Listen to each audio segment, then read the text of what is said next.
Okay, welcome to Blender everyone. So what I'm going to do today is show you how to make a quick effect with smoke. So all you need to do to begin with is go to render. We're going to switch EV to cycles, and we're only going to need really the screencasting keys for maybe 2 minutes or something like that. So what we're going to do, let's go to add, and we're going to go plane. I'm going to go S for scale and just scale this out, and I'm also going to press G just to bring up the cube right here. And what I'm going to do as well, let's go ahead and take the plane that we've just made. Let's go with Shift D, and then R for rotate, and just get it on the axes right there, and 90 degrees. So let's go with G, just bring this across, and essentially what we're making is just like a kind of small little room. So I'm going to go ahead and move the lighting as well. So we've got that to the side.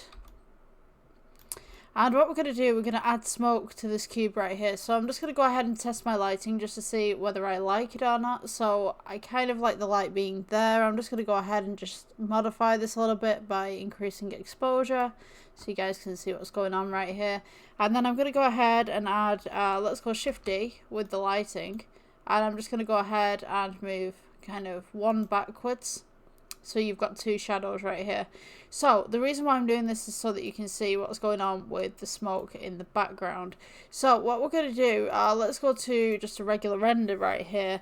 And I'm going to go ahead and click the default cube right here. Let's go to objects, and we'll go quick effects, and we'll go smoke. So now you'll see that we have the smoke right here.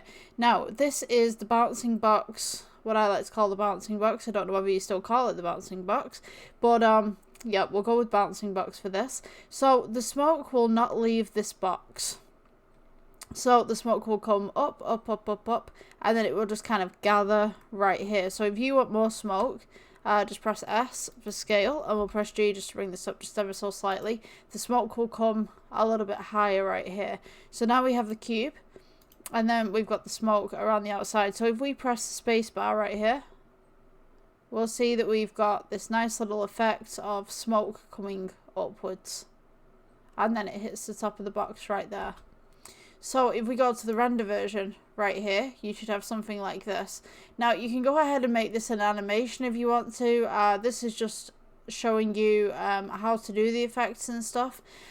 So I mean, like, when you do the animation, all you're going to do is just go to render and then render animation. It's just Control F12 rather than just F12.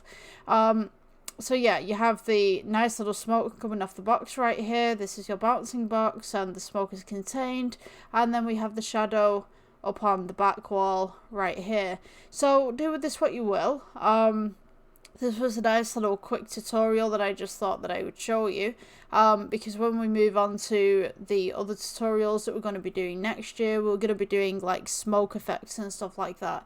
So yeah, this is kind of a great thing to do, just to practice with, just get some different objects, just amend things, experiment with things. I do believe as well you can put particles in there, and you can add modifiers. So just go ahead and just click random things, just see what you can do. Obviously within your computers, within what your computer can do, so to speak. I've lost the word that I was going to use then. But yeah, just experiment, see what you can do with your computer, and yeah, have some fun. I hope you guys enjoyed the tutorial, and I will see you in the next one. Bye.